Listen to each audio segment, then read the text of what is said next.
오늘 배울 내용은요, 직업윤리에 대해서 배워볼 겁니다. 그래서 먼저 우리가 직업의 의미부터 볼 건데, 두 번째 문단에 직업의 의미가 나와 있어요. 한번 볼게요. 직업이란 무엇이냐? 일반적으로 한 인간이 독립적인 삶을 꾸려가기 위해, 그러니까 내가 알아서 스스로 벌어먹고 살아야겠죠. 경제적 보상을 받으면서 행하는 자발적이고 지속적인 일 또는 활동을 우리가 직업이라고 불러요. 그래서 뒷장이래. 뒷문장에 보면은 직업과 직업이 아닌 것을 구분짓는 기준들이 쭉 나와 있어요. 볼게요. 그래서 예시를 보면 자원봉사가 나와 있죠. 자원봉사는 자발적으로 수행하는 것은 맞긴 한데 경제적으로 보상받지는 않죠. 그래서 직업과 구별된다는 거고요. 아르바이트 같은 경우에는 경제적 보상을 받기 위해 자발적으로 일하는 것은 맞지만 지속성을 갖기는 어렵죠. 그래서 아르바이트는 뭐 길게 6개월 아니면 1년까지 일하지만 직업 같은 경우에는 평생 일을 하는 경우가 많잖아요. 그래서 직업과 아르바이트는 구별되는구나. 이 지속성 때문에 이런 식으로 이해를 하면 되겠죠. 그 다음에 뒷장을 넘겨보면요. 직업의 어원이 나와 있어요. 그래서 동양의 유교에서 나온 어원과 서양에서 나온 어원을 한번 비교해 보도록 합시다. 동양의 유교에서는요, 직업을 하늘이 나한테 맡긴 일로 본다는 거죠. 그래서 이거랑 가장 대표적인 예시는 아마 천직이라고 이런 표현이 있을 텐데, 이 일은 나의 천직인 것 같아. 이렇게 표현할 때가 있죠. 이런 의미를 쓸 때 보통, 하늘이 나한테 이런 일을 나한테 맡겼다. 이런 의미로 쓰이고 있다. 이렇게 이해를 하시면 되고요. 그리고 나와 다른 사람이 나누는 일 등의 의미로 이해한다. 그래서 동양의 유교에서는 희생과 봉사를 굉장히 강조한다고 나와 있어요. 반면에 서양에서는 직업을 뜻하는 용어에 경제적인 측면이 강조된 생계직의 의미가 있다 나와 있죠. 생계직 같은 경우에는 그 영어 표현 중에서 잡이라는 영어 표현이 있죠. 잡은 보통 직업을 의미하는데 이 잡을 이야기할 때 내가 돈을 벌기 위한 약간 수단 그런 의미가 담겨 있어요. 그래서 서양에서는 직업을 내가 먹고 살기 위해 필요한 생계직의 의미를 가지고 있구나 이렇게 이해를 하시면 되고요. 두 번째, 신으로부터 부여받은 소명직으로 이해하고 있다. 이거 두 번째 같은 경우에는 아무래도 서양은 그리스도교 문화가 굉장히 깊기 때문에 거기 기독교 문화에서 나온 표현이겠죠. 소명이라는 말은 하늘이 나한테 명령하고 있다. 하늘로부터 부여받은 목적을 내가 다 해야 한다. 그런 의미를 가지고 있어요. 그래서 영어 표현 중에서 이거 같은 경우는 보케이션이라는 표현이 있는데 이것도 직업을 의미하는 것만 맞긴 한데 좀 더 약간 기독교적인 이런 소명의 의미가 굉장히 강하다는 거죠. 그다음에 세 번째는 어떤 의미를 가지고 있냐? 사회적 위상이나 지위를 뜻하는 전문직의 의미가 담겨 있다. 이 전문직의 의미를 좀 더 강조하는 표현은 아무래도 프로페션 프로페션이라는 단어가 있을 텐데 이거는 전문직을 의미하는 거죠. 이런 식으로 서양에서는 직업을 생계직, 소명직, 전문직의 의미가 굉장히 강하게 나타나고 있구나 이렇게 이해를 하시면 돼요. 그래서 이처럼 강조하는 바가 다르지만 하나의 직업 안에는 생계직, 소명직, 전문직과 같은 여러 측면의 의미가 포함되어 있다 이렇게 나와 있습니다. 그 다음에 밑에 세 번째 직업의 기능을 한번 보도록 할게요. 직업은 우리한테 어떤 기능을 가져다 주냐? 첫 번째, 직업은 경제적으로 안정된 삶을 영위할 수 있는 중요한 생계수단이 된다는 거죠. 그래서 우리가 여러 가지 분야에서 일을 해요. 그러면 반드시 월급을 받는다거나 아니면 어떤 보수를 받겠죠. 이런 보수를 통해서 내가 안정된 삶을 살 수가 있고요. 그다음에 두 번째는 직업은 어떤 기능을 가지고 있냐? 개인의 잠재력과 재능을 발휘함으로써 자아 실현을 할 수 있는 중요한 매개가 된다. 그래서 내가 뭐 먹고 사는 일에 급급할 수는 있지만 내가 선택한 직업을 통해서 내가 하고 싶어 하는 일들을 할 수가 있겠죠. 뭐 예를 들어서 나는 굉장히 그림 그리는 걸 좋아하기 때문에 만화가로서의 이런 삶을 통해 나는 자아 실현할 거야. 아니면은 뭐 난 농부가 될래 아니면 나는 컴퓨터 공학자가 될래 아무튼 이런 여러 가지 직업 통해 내가 하고 싶어 하는 꿈이라던가 일을 할 수가 있다 그런 의미입니다. 세 번째, 직업은 어떤 기능을 가지고 있냐? 직업을 통해 사회생활에 참여하여 사회 발전에 이바지할 수가 있다. 그래서 내가 직업 활동을 하려면 다른 사람과 협동을 해야겠죠. 협동을 한다던가 협력을 해야 하는데 그런 과정을 통해서 내가 사회생활을 배울 수도 있고요. 그리고 더 열심히 일을 해서 굉장히 열심히 여러 가지 혁신을 일으킬 수가 있죠. 새로운 기술을 발전시키거나 아니면 새로운 문화를 선도하거나 그런 과정을 통해서 사회 발전에 이바지할 수가 있다. 그런 의미입니다. 네, 그래서 이처럼 직업은 다양한 기능이 있기 때문에 직업을 선택할 때 개인적인 측면의 기능만 고려할 것이 아니라 직업의 사회적 역할과 기여의 측면도 함께 고려해라. 그러니까 너가 하고 싶어 하는 일을 하는 것도 물론 매우 중요하긴 하지만 너의 일을 통해서 다른 사람한테 도움이 되거나 아니면 사회 발전에 기여할 수 있는 그런 일들을 해라. 그런 의미겠죠. 그 다음에 뒷장을 넘겨봅시다. 그 다음에 뒷장을 넘겨보면요. 동서양의 직업관이 나와 있어요. 여기는 약간 윤리학 서상 느낌이 날 텐데 여러 명의 서상가들은 직업에 대해서 어떻게 생각을 하고 어떤 말들을 했는지 한번 보도록 할게요. 일단 첫 번째 서양의 직업관부터 볼 건데 고대 그리스에 대한 이야기가 나와 있죠. 인간은 직업을 통해 각자가 지닌 고유한 기능을 탁월하게 발휘하여 덕을 실현할 수 있다고 보았다. 요 문장이 외우면 좋습니다. 윤리학 사상 만약에 선택을 하신다면은 이거 반드시 외워야 하는 개념인데 고대 그리스 사람들은요 덕을 지금과 달리 다르게 봤어요. 여러분들 덕이라고 하면 어떤 의미를 가지고 있는 것 같아요? 어떤 뜻을 가지고 있는 것 같아요? 착하게 행동하는 사람들은 도덕적인 사람이다, 덕이 있는 사람이다. 이런 식으로 덕은 약간 착하게 행동하는 것, 다른 사람을 도와주는 것을 통해서 얻을 수 있는 그런 특성이라 생각을 하잖아요. 근데 고대 그리스 사람들은 덕을 좀 다르게 봤습니다. 여러 가지 사물이라던가 사람이라던가 아무튼 모든 존재한테는 어떤 고유한 기능이 있다고 봐요. 각자에게는 고유한 기능이 있는데 이 기능을 탁월하게 아니면 훌륭하게 발휘를 한다. 발휘를 하면 덕을 얻는다고, 덕을 실현할 수가 있다고 봐요. 그래서 예를 들어서 구두를 만드는 사람이 있어요. 구두 장인. 구두를 굉장히 잘 만드는 장인이 있는데 이 장인의 기능은 어떻게 보냐면은 구두를 만드는 거죠. 그래서 훌륭한 구두 장인 아니면 덕이 있는 구두 장인이 되기 위해서는 어떻게 해야 돼요? 구두를 굉장히 탁월하게 잘 만들어야겠죠. 그런 구두 장인만이 덕이 있는 구두 장인이라 볼 수가 있고요. 아니면은 이거 네. 말이라는 동물이 있다고 칩시다. 말은 어떤 기능을 가지고 있어요? 네, 말은 굉장히 빨리 잘 달리죠. 예. 이런 기능을 가지고 있는데 이런 빨리 잘 달리는 이런 기능을 탁월하게 잘 발휘하면 발휘할수록 이 말은 덕이 있는 말이 될 수가 있다라고 생각할 수가 있겠죠. 아니면 인간한테는 어떻게 봤냐? 인간의 고유한 기능을 뭐로 봤냐면은 이성이라고 봐요. 이성이라고 보기 때문에 이 이성을 굉장히 탁월하게 잘 발휘하면은 덕이 있는 인간이 될 수가 있다는 거죠. 그래서 고대 그리스 사람들은 덕을 좀 다르게 봐왔구나. 이렇게 이해를 하시면 돼요. 그 다음에 뒷문장을 한번 보도록 합시다. 그래서 플라톤은 직업에 대해서 어떻게 봤냐? 각자가 타고난 기질에 따라 통치자, 방위자, 생산자 등의 적합한 일에 배치되어야 한다고 하였다라고 나와 있죠. 네, 플라톤은 인간을 어떻게 보냐면은 인간을 이렇게 머리, 가슴, 배 이렇게 나눠볼 수가 있다고 말해요. 그러니까 인간의 신체를 나누면 그래서 인간의 머리에 해당이 되는 거 한번 보도록 합시다. 그림을 잘 못 그리는데 대충 인간이라고 쳐주세요. 인간의 머리는 어떤 기능을 가지고 있냐? 이성이라는 기능이 있고요. 그 다음에 인간한테는 가슴이 있죠. 네, 가슴을 통해서 인간의 여러 가지 감정, 용기랑 관련이 깊은 기계라는 것이 있습니다. 그 다음에 배 같은 경우에는 배고플 때 밥을 먹어야죠.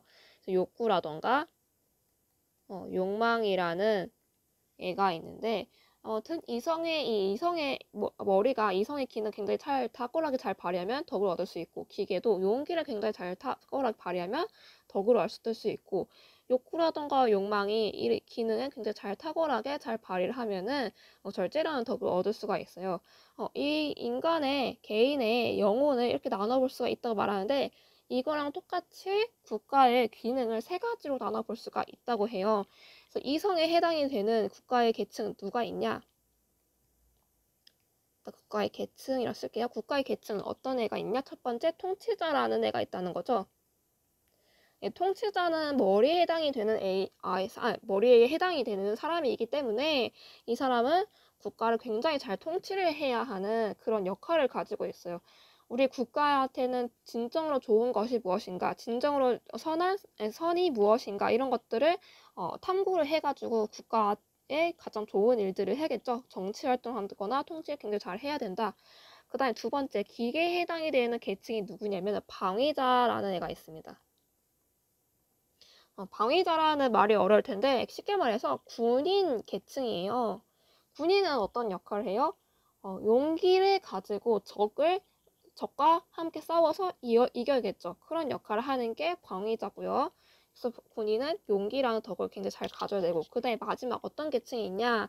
이제 국가에 살고 있는 사람들이 먹고 살아야겠죠. 그렇기 때문에 생산자 라는 계층이 있습니다. 생산자는 욕구라던가 욕망과 관련이 깊은 그런 계층인데 생산자의 역할은 말 그대로 물질이라던가 재화라던가 이런 것들 잘 생산해야 하는 그런 역할을 가지고 있습니다. 네, 그래서 플라톤은 인간들은 자신의 부모의 지위를 그대로 물려받는 것이 아니라 각자의 타고난 기질이라던가 재능에 따라서 이 친구는 이성이 굉장히 뛰어난 사람이야. 그럼 통치자의 배치가 되는 거고요. 이 친구는 굉장히 용기가 굉장히 가상하고 굉장히 잘 싸워. 그럼 방위자가 되는 거고요. 이 친구는 머리도 나쁘고 용기도 없는데 육체 노동을 굉장히 잘해. 그러면 생산자 계층으로 배정받겠죠. 네, 그래서 그는 능력에 따라 사회적 역할을 분담을 해야 한다는 걸 강조했고요. 육체 노동을 정신 노동보다 열등한 것을 강조하기도 했다. 네. 왜냐하면은 아까 얘기했듯이 고대 그리스 사람들은요, 인간의 고유한 기능을 물어봤다? 이성으로 보기 때문에 이런 생산자 계층의 이런 육체 노동을 좀 열등하게 보기도 했어요. 이처럼 고대에는 물질적 재화의 생산 활동은 하층민에게만 주어지는 역할로 여기기도 했다. 네, 이런 이야기고요. 그 다음에 두 번째 중세 그리스도교에 대한 이야기를 볼게요. 네, 그리스도교가 무슨 말인지는 알죠? 가톨릭이랑 기독교가 합쳐진 문화라고 생각해도 되는데 중세 그리스도 같은 경우에는 아직 그 종교 개혁이 일어나지 않았기 때문에 이 당시에는 기독교가 없었어요. 그래서 그냥 가톨릭 문화라고 생각해도 무방합니다. 네. 하느님을 믿는 거, 예수를 믿는 그런 종교 한번 보도록 할게요. 노동은 원죄에 대한 벌로서 인간은 속죄 차원에서 죽을 때까지 노동을 해야 한다고 보았습니다. 중세 그리스도교는. 왜 이렇게 봤을까? 왜냐하면은 그리스도교 사상에 따르면요, 하느님이 이 세상을 창조하셨죠? 이 세상을 창조하는 과정에서 인간을 만들었어요. 그래서 최초의 인간이 누구예요? 아담과 이브죠. 이브라 부르기도 하고 하와라고 부르기도 하는데 아무튼 아담과 이브를 만들어서 얘네들을 에덴 동산에 데려가서 키우죠. 근데 아담과 이브한테 하느님이 중요한 말을 합니다. 너가 에덴 동산에서 하고 싶은 일들을 모두 다 해도 돼. 그런데 단 한 가지 너가 하지 말아야 하는 일이 있죠. 그게 뭐다? 선악과를 따먹지 말아야 한다라고 얘기를 했어요. 네, 그래서 아담과 이브가 이거를 굉장히 잘 지키려고 했어요. 그런데 어느 날 이렇게 뱀이 이브한테 찾아와가지고 선악과를 따 먹으라고 유혹을 했죠. 그래서 결국 이브가 선악과를 따 먹었고 결국에 이 뱀의 유혹에 넘어간 이브가 아담도 이렇게 유혹을 하죠. 아담아 너도 같이 나랑 같이 선악과 따먹자라고 유혹을 합니다. 그래서 아담도 결국에 선악과를 따먹죠. 네, 그 사건을 목격한 하느님이 굉장히 화가 나가지고 아담과 이브를 에덴 동산에 내쫓죠. 네, 그래서 아담과 이브는 뭐를 갖게 된다? 하느님으로부터 원죄를 가지게 됩니다. 선악과를 따먹었기 때문에. 네, 그래서 아담과 이브의 자손들도 태어나면서부터 선천적으로 원죄를 가지고 태어나게 됩니다. 네, 그래서 그리스도교 사상에 따르면 모든 인간한테는 하느님으로부터 지은 죄가 있다는 거죠. 그래서 이 원죄에 대한 벌로서 노동을 해야 한다는 겁니다.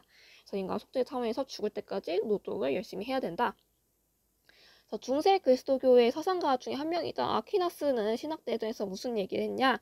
노동은 네 가지 목적을 갖는다. 식량을 제공해야 하고요. 나태를 추방해야 하며 육체를 괴롭혀 육욕. 그러니까 육체랑 관련 깊은 욕구들이 있겠죠. 욕망이라던가 뭐 맛있는 걸 먹고 싶은 그런 욕구라던가 눕고 싶거나 아니면 놀고 싶거나 아무튼 이런 여러 가지 욕구들을 말하는 거예요. 이런 육욕을 억제해야 하고 배품을 가능케 해야 된다. 네, 구약 성서에서는 어떤 이야기를 했는지 볼게요. 땅은 너로 말미암아 저주를 받고 너는 종신토록 수고하여야 그 생산물을 먹을 수가 있다. 네 얼굴에 땀이 흘러야 식물을 먹고 끝내 흙으로 돌아가리니 해서 너는 죽을 때까지 열심히 노동을 해야 된다라고 얘기하고 있어요. 그다음에 밑에 보면은 근대 프로테스탄티즘 사상이 나와 있죠. 이 말이 좀 생소할 수가 있는데 이 근대 프로테스탄티즘이 어떻게 탄생하게 됐냐면은 중세 가톨릭, 그러니까 중세 그리스도교죠. 중세 그리스도교, 즉 뭐 가톨릭이 굉장히 부패를 하게 됩니다. 어떤 식으로 부패를 하냐? 이 당시에 면죄부라는 걸 교황이 만들어요. 이 면죄부가 뭐냐? 어떤 사람이 굉장히 큰 죄를 지었어요. 큰 죄를 지었다고 하더라도 신부한테 자기의 죄를 이렇게 솔직하게 다 털어놓고 신부한테 돈을 주면은 돈을 줘서 이 면죄부를 사면은 자기의 죄가 사라져서 천국에 갈 수가 있다. 그런 거죠. 굉장히 말도 안 되는 일입니다. 그래서 예를 들어서 어떤 사람이 살인을 저질렀어요. 살인을 저질러가지고 나 이제 지옥에 가겠구나. 하나님부터 벌을 받겠구나. 굉장히 두려워하겠죠. 그래서 신부님한테 찾아가서 고해성사를 하는 거죠.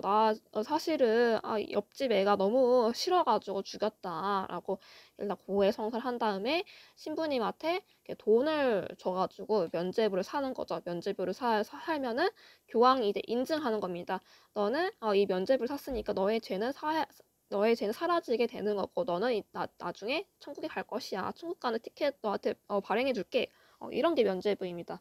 그러니까 이 당시의 그리스도교 문화의 어떤 그런 것들은 굉장히 부패를 했겠죠.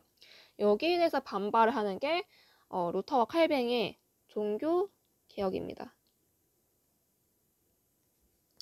이 종교 개혁을 통해서 교회의 권위라던가 교황의 권위가 떨어지게 돼요. 그래서 이 종교 개혁으로부터 나온 종교가 무엇이다? 기독교인 거죠. 예, 가톨릭교가 너무 부패하게 되니까 이 종교 개혁을 통해서 개인의 신앙, 교회의 이런 권위에 믿기보다는 종속되기보다는 개인의 신앙을 훨씬 더 강조하는 게 기독교 사상이에요. 네, 그래서 여기서 나오는 사상이 무엇이다? 근데 프로테스탄티즘입니다. 그래서 영어로 쓰자면은 프로테스트. 라는 단어에서 나온 건데 프로테스트가 뭔 말인지는 아시겠죠? 예, 저항, 반항 이런 의미를 가지고 있는데 그 중세 그리스도교의 저항에서 나온 그런 사상이구나. 이게 프로테스탄티즘이구나. 이렇게 이해를 하시면 됩니다. 프로테스탄티즘 내용을 한번 볼게요. 직업은 신이 부여한 소명으로 봐요. 그렇기 때문에 인간은 이를 통해 창조주의 노동에 동참함으로써 이웃 사랑을 실천할 수 있다고 보았다. 이 부분이 중요한 거죠. 예, 그래서 아까 봤듯이 직업의 어원에서 서양에서는 직업을 소명직으로 돌아본다라고 했죠. 여기서 나온 겁니다. 그래서 칼뱅의 사상에 따르면요. 이미 인간이 태어나기 이전에 이미 하느님이 누구누구를 구원할지 이미 다 예정이 되어 있다고 말을 합니다. 구원 예정서를 말하는데 이런 구원 예정설에 따르면요. 내가 아무리 착한 행동하고 내가 아무리 개과천선한다고 하더라도 하느님이 나를 구원하기를 이미 마음먹지 않는 이상 나는 구원을 받을 수 있을지 없을지에 대해서 굉장히 불명확해져요. 불확실하게 되는데 그래서 사람들이 내가 구원을 받을지 못 받을지 굉장히 두려움에 불안에 쌓이기 때문에 사람들이 열심히 노동을 합니다. 이 노동을 통해서 하느님의 이 세상을 만드는 창조하는 일에 동참할 수 있다고 생각을 해요. 네, 그래서 이웃사랑을 실천할 수 있다고 보고요. 더 나아가 근면성실하게 일에 직업적 성공을 거두고 부를 축적하는 것을 어떻게 생각한다? 구원의 징표라고 여겼다. 구원 예정, 아까 얘기했듯이 구원 예정설은 이미 하느님이 누구를 구원할지, 구원을 하지 않을지 이미 다 누구 할지 다 이미 정해졌어요. 그런데 문제는 무엇이다? 인간들이 누가 구원을 받을지, 내가 과연 구원을 받을지 말지에 대해서 모른다는 거죠. 네, 그래서 어떻게 내가 구원을 받을 수 있을까 굉장히 두려움과 불안에 쌓이게 되는데 이걸 불안 해소하는 과정에서 노동을 한다. 직업 활동을 열심히 한다. 네, 그래서 이 근대 프로테스탄티즘이 나타나기 이전에는요, 부를 축적하는 거에 대해서 약간 천시를 합니다. 약간 천시하게 되는데, 그런데 근대 프로테스탄티즘은 열심히 노동을 하면요, 돈이 쌓이겠죠. 부를 축적하게 되는데, 이 부는 무엇이다? 내가 열심히 일을 한 결과로 나타난 것이고, 내가 열심히 근면성실하게 일을 했기 때문에 나는 창조주가 이 세상을 창조하는 일에 같이 이렇게 동참하는 그런 증거다라고 여겨요. 그래서 특히 소명으로서의 직업 개념은 직업 사회적 책임의 의미로 발전시켰다. 그래서 근대 프로테스탄티즘 덕분에 자본주의가 발전을 할 수 있었던 계기가 됐어요. 그래서 오늘 수업은 여기까지 하고요. 나머지 뒤쪽은 다음 시간에 하도록 하겠습니다.